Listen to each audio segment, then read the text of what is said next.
as Kakashi would encounter the Mist Ambu. Hello guys, and welcome back with another video. Today we have What If Kakashi Went Back in Time, Part 1.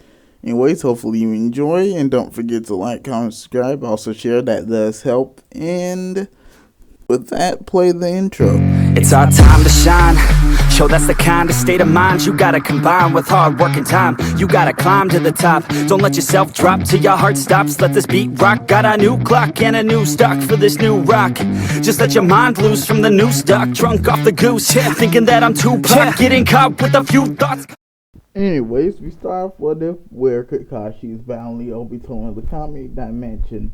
This fight basically goes the same as in canon, not much changes. Eventually leaves, it goes on to battle the Shinobi Alliance. Same events end up happening where he ends up clashing with Naruto and Sasuke, you know, whole Susanoo QB thing. But this time, actually, Obito would win and would actually end up killing Naruto and Sasuke. As he would then, and Madara, proceed to, basically kill everyone else. Well, besides the Edos, they can't exactly die. Could get rid of them, so probably. But basically, everyone else is defeated. Eventually, Madara and Black Zetsu do get the, drop on Obito. And Obito first to use the Rinne Rebirth on Madara, bring him back to life. Which would make Madara become the Ten Tails Jinchuriki. And leave Obito on the ground, basically dead. But finally, Kakashi would arrive out of the comic dimension, and he would see Obito's dead body, and after that would try and fight Madara, and would fail miserably. He's basically defeated within a matter of seconds. Kakashi is killed and sent into a black void, being dead. Basically start to go over his memories on how he failed and all that stuff. Failed to save Ren, failed to save Obito, failed to save Sasuke from darkness, which he is currently in. Ironic. The guy would be given a second chance as Izanagi would activate his Sharingan and basically send him back in time, where the man would eventually wake up in a familiar area with his Sharingan as a kid and begin to obviously wonder where he is. But after seeing Ren in a collapsed cave nearby, he would realize about where he is.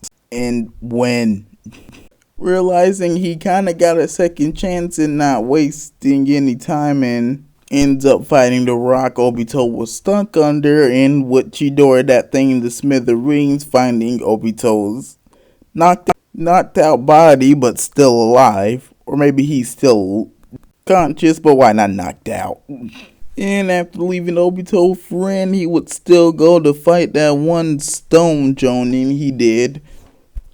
Although this time easily defeating him, since he keeps, all his skills from the past, so this guy's kind of no trouble. I think he was much trouble in original canon. And he does still end up, throwing the Flying Raging Kunai to bring Minato to the battlefield, and he ends up taking the rest of those Stone Jonin out, or Stone Ninja, probably Chunin. And after the point, the war would be over, probably after this point. And eventually, Obito would wake up in the hospital with about half his body basically unable to move, where he would be greeted by Ren, Kakashi, Minato, and Kushina. Probably other people he knows or probably forgot. But moving on anyway, Obito is basically told he can't be a ninja anymore. As I said before, half his body is kind of not usable anymore, so the guy's kind of confined to a wheelchair for the rest of his life. And since Tsunade wouldn't be in the village at this point, there's no real stuff to heal him. They could keep him alive. And so with this, Madara would need to find a new apprentice, someone to carry on his will, probably have to keep himself alive a bit longer, but would find a certain, let's say, Uzumaki child, which we'll get more into next part. Kakashi, kind of knowing Madara is out there, would probably take his training way more seriously than he can, especially knowing not just Madara, but many more powerful threats are kind of just out there. By the way, if you're knowing the reason why he went and hunt for something, because he kind of doesn't know where exactly they are. But he is eventually able to, regain some of his future things, like regain his chakra reserves from the future, which are very massive, but would have to, settle for using a regular Sharingan since he doesn't have his Mangekyo anymore. Sad loss. But moving on, nothing really changes with his moveset. Get into another set of events with Kakashi in the Mist. Oh, yeah, I think they were Mist Ambu. Ren are still stuck in the same situation.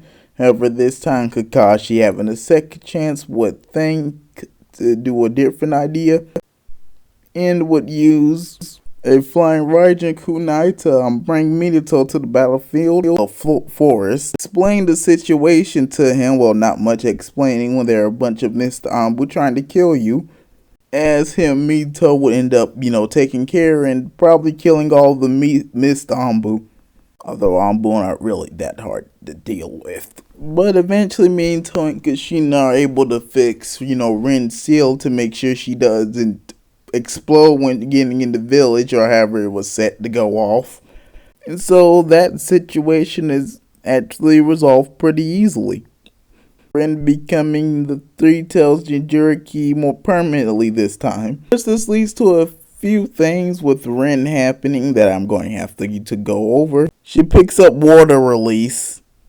It gets some jutsu with that. She has plenty of time to learn that, so I don't see why not. Your basic water bullets, water shock wave, probably the water person, any water jutsu I can think of. She also gets training with Kushina on how to control, Isobu and bring out some of its chakra.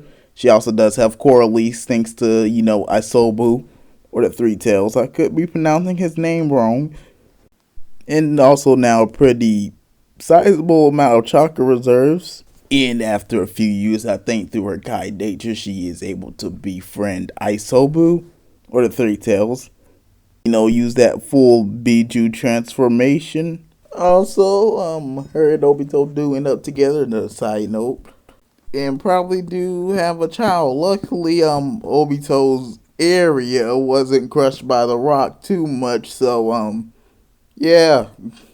We'll just move on from this subject. Other events that change when Orochimaru leaves the village, Kakashi knowing this would happen as he did encounter him during that time. And also knowing what Orochimaru will do in the future would tell Minato about these events. Well, not tell him about the events, probably just give him a warning of Orochimaru's probably going to leave the village and, to watch out for, him. Watch out for the suspicious snake guy who looks like a pedophile. Basically, after some investigation, he would eventually be found out. And Kakashi basically encounters him outside where he's about to leave, probably trying to escape too. And this Kakashi being much stronger, plus this Orochimaru probably not being as strong. Kakashi has a brief scrap with him and ends up giving him a Chidori to the heart. Taking no chances. This means Kabuto still stays as a spy, either dies or is forever in hiding. Kimaru probably also dies or is never really found again if Orochimaru discovered him before he left the village. And the sound for our, whatever they were doing, and more people are going from the story since no Orochimaru. And from here, most of the work is done so far. Kakashi just gets to sit back and relax for a moment at the ramen shop. Wonder if Naruto got him addicted.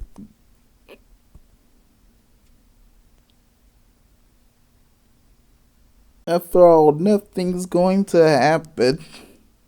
But would prematurely hear explosion and a giant roar as, the Nine Tails attack would begin. As Kakashi was obviously wondering, how is this happening? Anyways, that will end off the video. Hopefully you enjoyed, and see you next time.